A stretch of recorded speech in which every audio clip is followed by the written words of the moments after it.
Picture this. It's midnight. A freight train rumbles into a dimly lit station in India. Its cargo? The lifeblood of India's railways. But here's the twist. Stamped on the side of those crucial components are the words, "Made in China." Ironic, right? Especially when you consider India's very public stance against its powerful neighbor.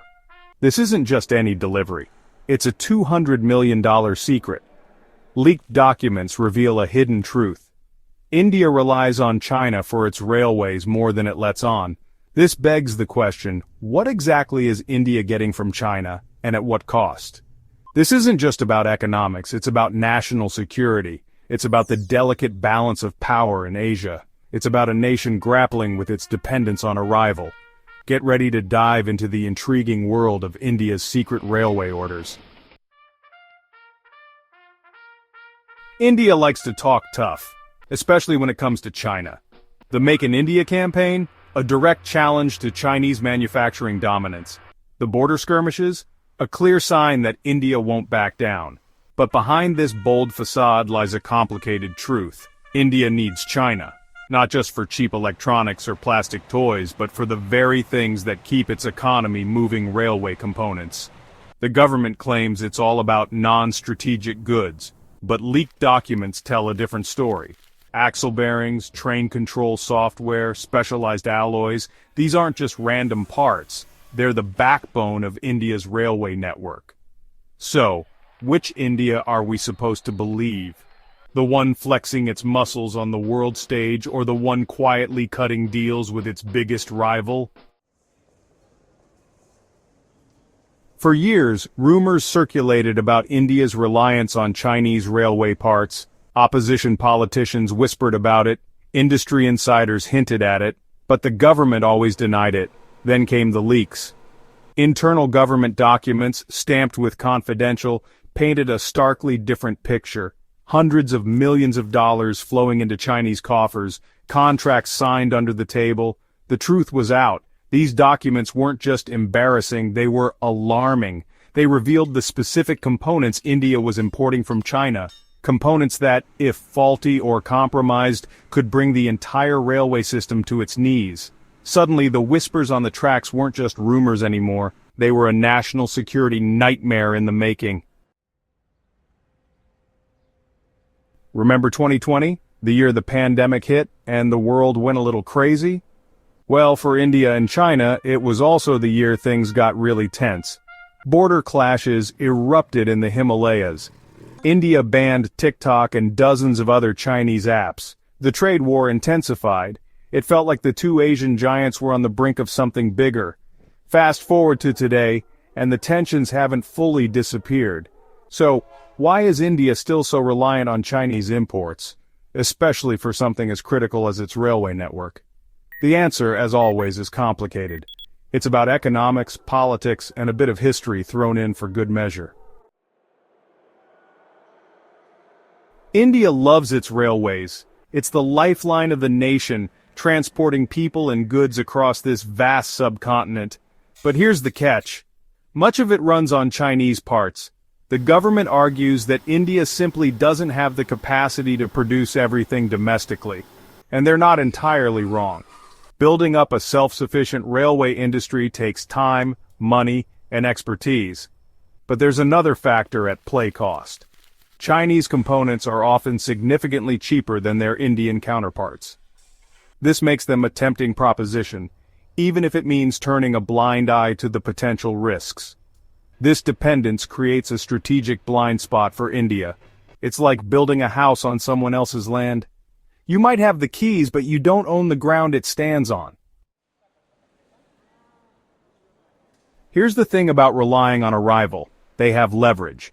And China, with its history of economic statecraft, knows exactly how to use it. Remember the rare earths embargo of 2010? China, which controls the vast majority of global rare earth production, cut off exports to Japan during a diplomatic spat.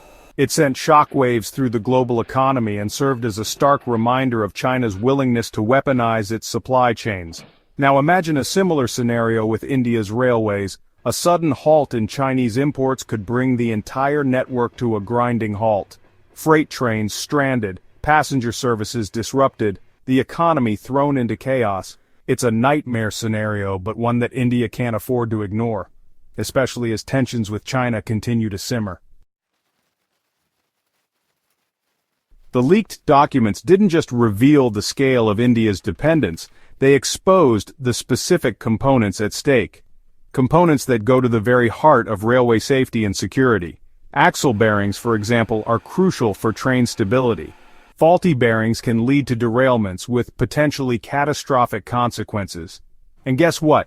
India imports a significant portion of them from China.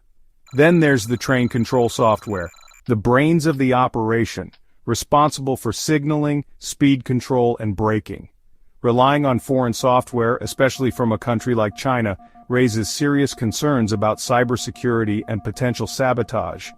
These aren't just theoretical risks, they're real vulnerabilities that India can't afford to ignore. Imagine this. It's a typical day in India. People are commuting to work, farmers are sending their produce to market, factories are humming with activity. Then, the unthinkable happens. A critical shipment of Chinese railway components is delayed. Maybe it's due to a political dispute, a natural disaster, or simply a bureaucratic snafu. Whatever the reason, the impact is immediate and devastating. Within days, the ripple effects are felt across the country. Freight trains grind to a halt, disrupting supply chains and causing shortages of essential goods. Passenger services are canceled or delayed, leaving millions stranded. The economic losses are staggering. Factories are forced to shut down due to lack of raw materials. Farmers lose their perishable goods. The entire nation feels the pain. This is the potential cost of India's dependence on China. So, what's the solution? How does India break free from this dependence and secure its railway future? It won't be easy, but it's essential for the nation's long-term security and prosperity. One option is to diversify suppliers. India is already exploring deals with countries like Japan and Germany, known for their high-quality railway technology. This won't be cheap, but it could reduce reliance on China. Another crucial step is to boost domestic production. The Make in India initiative is a step in the right direction, but it needs to be implemented more effectively. Investing in research and development, providing incentives to domestic manufacturers, and streamlining bureaucratic hurdles are all essential. Finally, India needs to think about stockpiling critical components.